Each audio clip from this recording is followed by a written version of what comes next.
বড় সমস্যায় পড়লাম যে গোপাল। আপনি এত বেশি চিন্তা করবেন না তো, তাহলে আপনার শরীরটাই খারাপ হয়ে যাবে। চিন্তা করছি কি আর সাধে? রানী বলে দিয়েছে আর মামা যদি সুস্থ না হয় তাহলে সে নাকি রাজ্য ছেড়েই চলে যাবে। এখন তুমি ভেবেচিন্তে কিছু একটা উপায় বার করতে পারো? না, এই মুহূর্তে তো সেরকম কিছু উপায় বার করতে পারছি না মহারাজ। ভাবো গোপাল ভাবো, তুমি তো আগেও অনেক বিপদ থেকে আমাকে উদ্ধার করেছো। সেসব বিপদ ছিল অন্যরকম মহারাজ, শত্রুর আক্রমণ, মন্ত্রীর শয়তানি, কিন্তু এবারে সমস্যা একেবারে অন্যরকম। আচ্ছা, একটা কথা বলুন তো, মহারানীর মামা ঠিক কদিনের জন্য এখানে এসেছেন? আরে সেসব কিছু তো উনি বলেননি। আমার মনে হচ্ছে বাকি জীবনটা উনি এখানেই কাটিয়ে দিতে চান। আর তাতেও আমার কোনো আপত্তি নেই, কিন্তু আমার মনে হচ্ছে উনি খুব শিগগিরই এখানে দেহ রক্ষা করতে চান। মহারাজ, মানুষ অমর নয় সে কথা আমরা সবাই জানি। উনি যদি বাকি জীবন এখানেই থাকতে চান তো থাকুন না। মহারাজ, আপনাকে একটা প্রশ্ন করতে চাই। ক্ষমা করবেন মহারাজ, আপনি কি কিছু ভাবছেন? মহারাজ, কিছু বললে মন্ত্রী? মহারাজ দেখছি আজ বড়ই উতলা, সব কুশল আছে তো?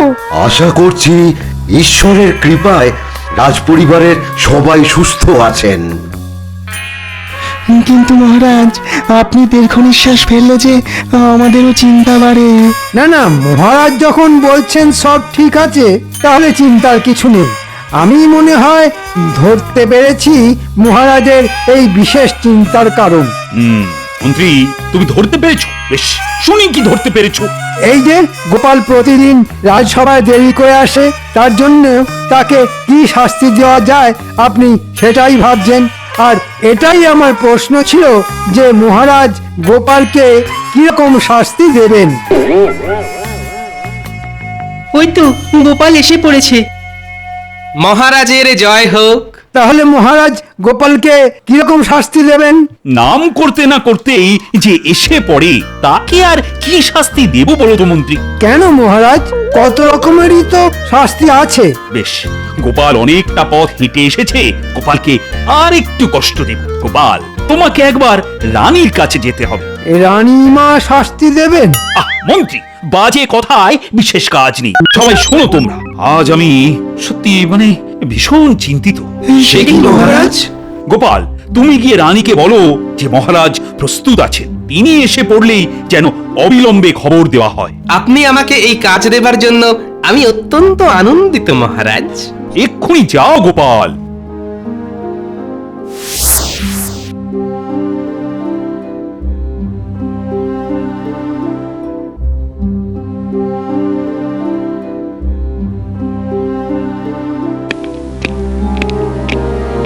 কি সংবাদ গোপাল, তুমি কিছু বলতে এসেছো? প্রণাম রানীমা, মহারাজ আমাকে আপনার কাছে পাঠালেন একটি বিশেষ কারণে। কেন, তিনি নিজে আসতে পারলেন না কেন? মহারাজ রাজসভার কাজে ব্যস্ত, তাই উনি বলে পাঠালেন যার আসবার কথা আছে তিনি এলে সঙ্গে সঙ্গে যেন রাজসভায় খবর দেওয়া হয়। বেশ, তাই হবে। তিনি তাহলে মনে রেখেছেন। মহারাজ তো মনে হলো বিশেষ কারণে চিন্তিত। রানীমা, আপনি কি এ ব্যাপারে কিছু বলতে পারেন? মানে যিনি আসছেন তার পরিচয় কি খুব গোপনীয়?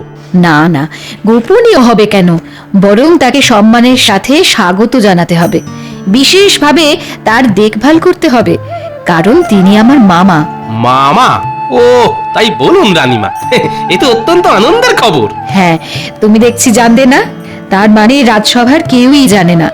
তুমি গিয়ে এক্ষুনি রাজসভায় গিয়ে বলে দাও রানীমা বলে পাঠিয়েছেন তার মামা আসছেন, তার যত্নতে যেন কোনো ত্রুটি না থাকে। রানীমা, আমি বলবো? মহারাজ যদি আমার উপর রাগ করেন? মহারাজ রাগ করলে বলবে এটা ছিল রানীমার আদেশ। যথা আজ্ঞা রানীমা। মহারাজ ক্ষমা করবেন, কিন্তু এবার আমি সত্যি সত্যি ভীষণ চিন্তায় পড়ে গেছি যে এমন কে আসছেন যার জন্য আমাদের মহারাজ এত চিন্তিত। মহারাজ, আমাদের একবার বলেই দেখুন না, যদি আপনার বিশেষ চিন্তা দূর করতে পারি। দেখো, তোমরা আমার চিন্তা দূর করতে পারবে না, তবে তোমাদের জানাটাও দরকার। হ্যাঁ নিশ্চয়ই মহারাজ, সবকিছু ঠিক সময় জানতে পারলে তবেই তো বিজ্ঞানের উন্নতি হবে। ভালো বলেছ বিজ্ঞানী, তবে সবার আগে আমি রাজ জ্যোতিষীর থেকে জানতে চাইব আমার এবং এই রাজ্যের ওই রাজসভার আগামী কয়েকদিনের ভবিষ্যৎ। মহারাজ, আগামী কয়েকদিনে এই রাজ্যে শনির কোনো প্রভাব নেই, তাই যিনি আসছেন তিনি এই রাজ্যের অমঙ্গল করবেন না। তবে আছে নাকি কিছু সংশয়? আমার যে লাগছে বড্ড ভয়। এত চিন্তার কি আছে? ঠিক চিন্তার আছে, ভয় নেই, কিন্তু চিন্তা আছে, শুধু চিন্তাই আছে মহারাজ আর তার রাজসভার। আহ, এ কিরকম হেয়ালি হচ্ছে? হেয়ালি? এ কি শুধুই হেয়ালি নাকি খাম খেয়ালি? বুঝতে পেরেছি রাজ জ্যোতিষী, যিনি আসছেন তিনি সবাইকেই খুব চিন্তায় রাখবেন, কিন্তু সেই চিন্তা দূর করবে কে? একমাত্র কৃষ্ণ সহায় হবেন। কৃষ্ণই পারে সবাইকে এই চিন্তা থেকে দূর করতে, শুধুই কৃষ্ণ, আর কোনো গ্রহ নক্ষত্র নয়। চমৎকার রাজ্যাধীশী, আপনি চিন্তা করবেন না মহারাজ, আপনি পারবেন নিজেই সবাইকে এই চিন্তা থেকে দূর করতে। বেশ, আমার ভাবনা তাহলে রইল না। এবার তাহলে সবাই শোনো, কে আসছেন? বলুন মহারাজ। বলুন মহারাজ। যিনি আসছেন তিনি হলেন রানীর মামা। মানে মহারাজের মামা শ্বশুর, সজ্জন সুজন নহে অসুর। ঠিক ঠিক, তিনি আমাদের সুজন, কিন্তু বড়ই খুঁতখুঁতে, বিস্তর জ্ঞান, তাই সবাইকেই উদ্ভট প্রশ্ন করে ভারী লজ্জায় ফেলেন। তিনি কি আমাদের পরীক্ষা নেবেন?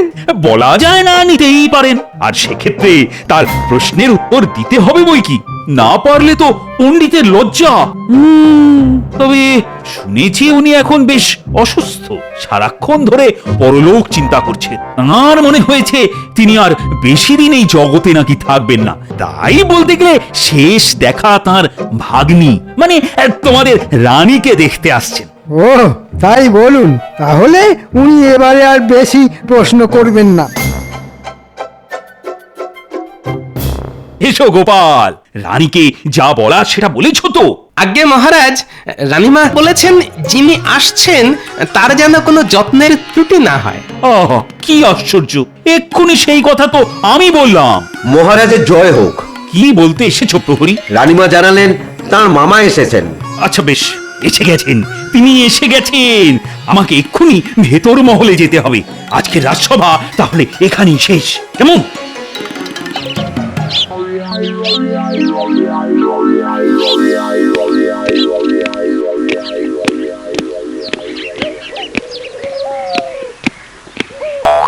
খুব চিন্তা হচ্ছে, ওনার শরীর একদম ভালো নেই, ভেতরে শুয়ে আছেন।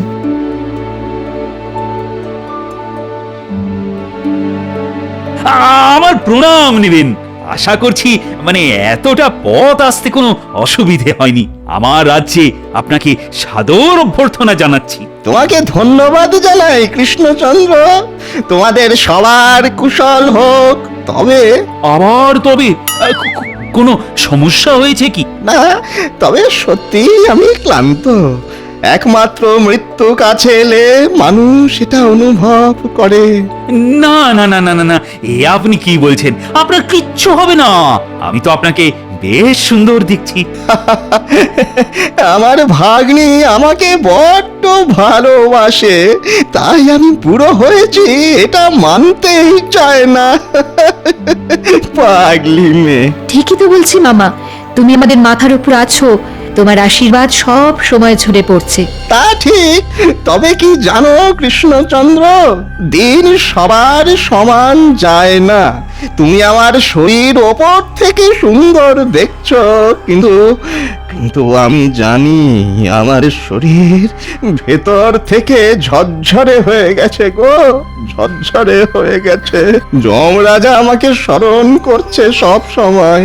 আমি শুধু মনের জোরে জমকে কাছে আসতে দিচ্ছি না এই কদিন, শুধু শুধু তোমাদের দেখবো বলে।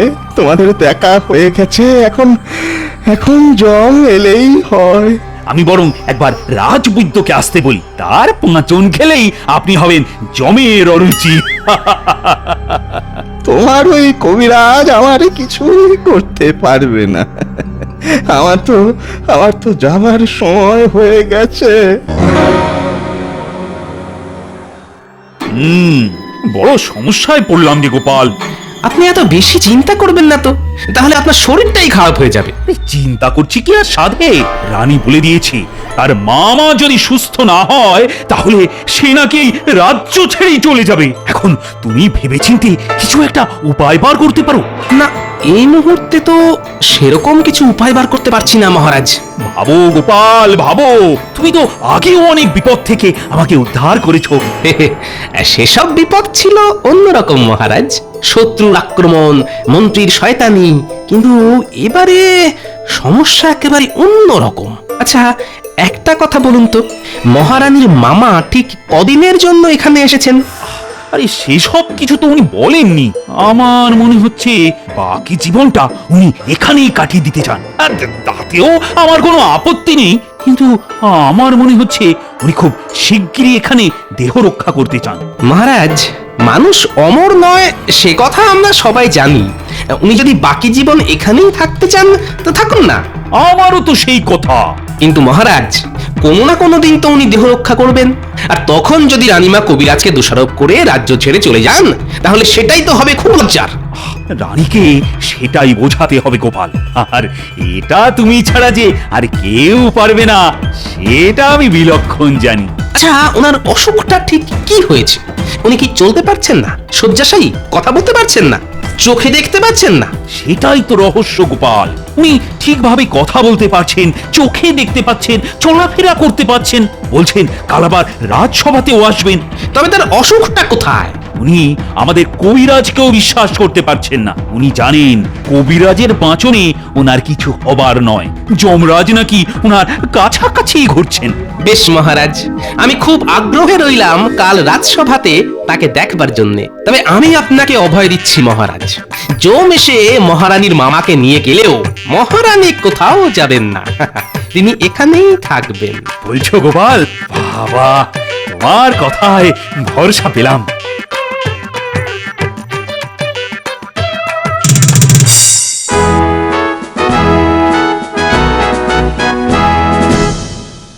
এই গোপাল কি নিয়ে আর ভাড়া গেল না? বললাম আজ একটু তাড়াতাড়ি আসতে।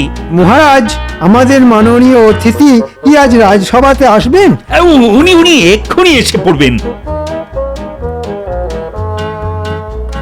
মহারাজ, কুমিল্লা রাজ্য থেকে আগত আমাদের বিশেষ অতিথি শ্রী ইন্দুভূষণ রায় মহাশয় রাজসভাতে আসছেন। প্রহরী, যাও যাও, সাদর অভ্যর্থনায় তোমাকে রাজসভায় নিয়ে এসো।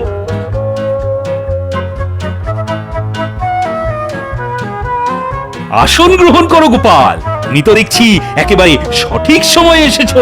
যথা আজ্ঞা মহারাজ। শয়তানটা ঠিক সময় এসে গেছে। ইস, আর একটু দেরি করলে অতিথির অপমান বলে ওকে ঢুকতেই দিতাম না। প্রণাম প্রণাম, আপনি আসন গ্রহণ করুন। আপনাকে পেয়ে আজ রাজসভা ধন্য। আশা করি আজ আপনার শরীর ভালোই আছে। এই মুহূর্তে ভালো, তবে খানিকক্ষণ পরেই খারাপ হবে আমি জানি। হায় হায়, আমার দিন তো শেষ হলো। ওই হরি যেন ডাকছে আমাকে, হরি হরি হরি হরি হরি। হরি মানে তো কৃষ্ণ, তবে জ্যোতিষী কৃষ্ণ বলতে কি হরির কথাই বুঝিয়েছে।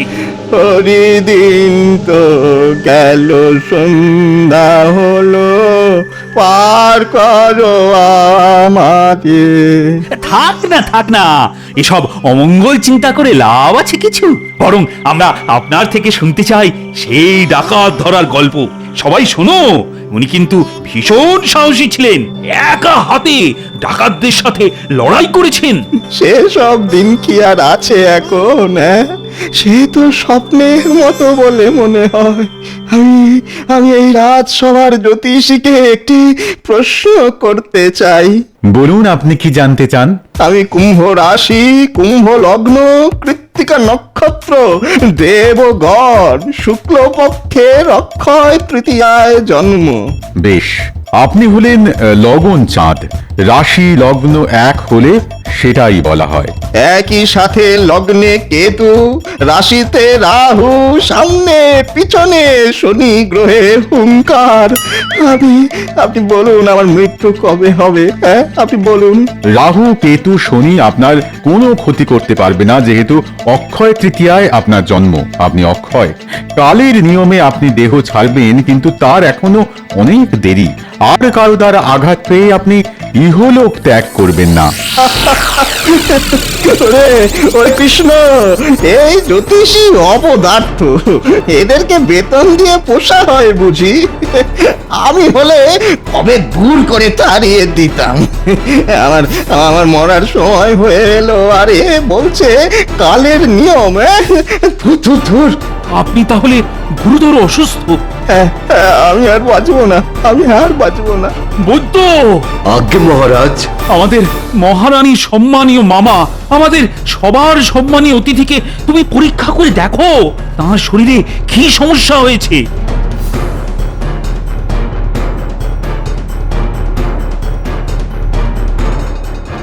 দেখি দেখি চোখটা দেখি, হ্যাঁ দেখি দেখি জিভটা। কি এত দেখছো কবিরাজ? আমি আর কতক্ষণ বাঁচবো? মহারাজ, আমি ওনার স্বাস্থ্যের কোনো ত্রুটি খুঁজে পাচ্ছি না। ওনার সব কিছুই ঠিক আছে, নারীর গতিও স্বাভাবিক। আমিও এটাই ভাবছিলাম। তাহলে এই মুহূর্তে কোনো পাঁচন খাওয়াতে হবে না বলছো? কি হবে না? কি হবে না? এ কবিরাজ হলো কি করে? এ তো দেখছি কিছুই জানে না। আপনি মনে হয় জানেন না যে একবার ওই রানীমার ওই শরীর খুব খারাপ হয়েছিল। আমি তখন ওই রানীমাকে পাঁচন খাইয়ে সুস্থ করেছিলাম। কোন আমলের কথা বলছো হে? কই, আমি তো এরকম শুনিনি। আমার শরীর এত খারাপ, আমার বাঁচার ইচ্ছাই চলে গেছে, আর সেখানে তুমি বলছো যে আমার কিছুই হয়নি। এখনো হয়নি তো, আর কবে কবে বলো বলো, কবে হবে? কবে হবে? না মানে বৈদ্য তো আমাদের সবার চিকিৎসা দীর্ঘদিন ধরে করে আসছে। সেটাই তো ভাবছি, কি করে করছে? এ তো কিছুই জানে না। আজই ভাগ্নিকে বলে এদের সবাইকে তাড়াবার ব্যবস্থা করতে হবে। এই সব অপদার্থগুলোকে বসিয়ে বসিয়ে বেতন দেবার কোনো প্রয়োজন নেই, কোনো প্রয়োজন নেই। এই বুড়ো কখন যে কি করে বসছে কিছুই যে বুঝতে পারছি না। রানীর কানে এসব গেলে যে খুব খারাপ হবে। আপনি এত উতলা হবেন না মহাশয়। তোমার পরিচয়? ও হলো রাজসভার পণ্ডিত। পণ্ডিত? ওর জ্ঞানের জন্য ওকে ওই নামে ভূষিত করা হয়েছে। বলা তো হে পণ্ডিত, জরা কেন আসে? বয়সকালে শরীর অশক্ত হয়ে যায়। থামো, আর বোঝাতে হবে না। মনু সংহিতা পড়েছ? মনু, এখনই 10টি শ্লোক বলো তো। কি পেয়েছেটা কি? আর কতক্ষণ চলবে এই তামাশা? ওরে বাবা, আমার মাথা কেমন ঘুরছে। না না, আর বাঁচতে চাইছি না, আর বাঁচতে চাই না। চারিদিকে সবাই মিথ্যুক, ভুলে ভরা বসুন্ধরা। আমার এই রোগ সারিয়ে তোলবার কি কেউ নেই? ওহে কৃষ্ণচন্দ্র, অনেক আশা নিয়ে তোমার কাছে এসেছিলাম, কিন্তু তোমার সভাসদদের যা অবস্থা, তাতে বাঁচার কোনো দিশাই পাই না। ক্ষমা করবেন মহারাজ, তবুও আমি আমাদের মাননীয় অতিথিকে বলতে বাধ্য হচ্ছি যে আপনার কোনো রোগ হয়নি, রোগ আপনার মনের। আমি পাগল, আমি এখনই চললাম ভাগ্নির কাছে।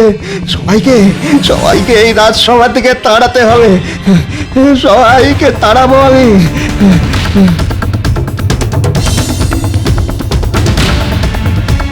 মহারাজ, চাকরি গেলে খাবো কি? জ্যোতিষী, এই অবস্থার সমাধানের উপায় কি? কৃষ্ণ সহায় মহারাজ।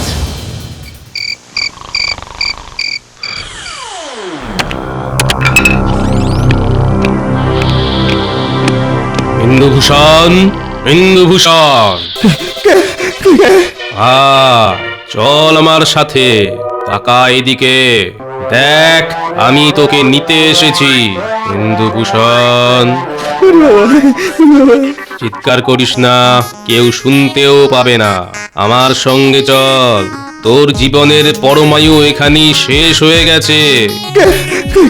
আমি যমরাজ, তোকে নিতে এসেছি। তোর জীবন শেষ হয়ে গেছে। আমার কি হলো? দোয়াই বাবা যমরাজ, এখনই দেখা দিলে কেন? আমি যে একদম মরতে চাই না। বটে, তাহলে তুই যে সব সময় বলিস তুই আর বাঁচতে চাস না। সে তো কথার কথা। না না যমরাজ, তা তুমি নিজে এলে কেন? কোন দূত মানে যমদূতকে পাঠিয়ে দিলেই তো পারতে।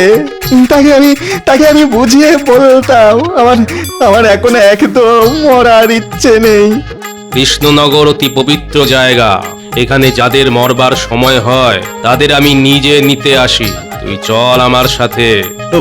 ও বাবা যমরাজ, তোমার পায়ে পড়ি, এমনটা করো না। ঠিক আছে, তোর কথা শুনলাম, তবে একটি মাত্র শর্ত। যে কোনো শর্তে রাজি আছি বাবা যমরাজ। কালকেই এই পবিত্র কৃষ্ণনগর ছেড়ে চলে যাবি, আর কখনো মরবার চিন্তা করবি না, বুঝেছিস? বুঝেছি বাবা, বুঝেছি। না হলে কিন্তু আমি আবার আসব, আর সেবার কিন্তু খালি হাতে যাব না।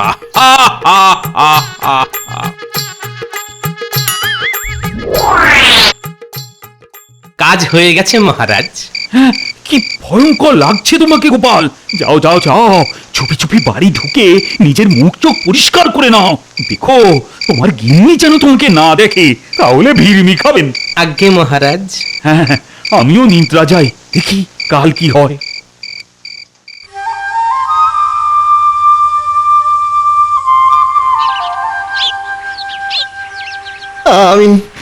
আমি বিদায় নিচ্ছি কৃষ্ণ, তোমাদের সকলের কাছ থেকে।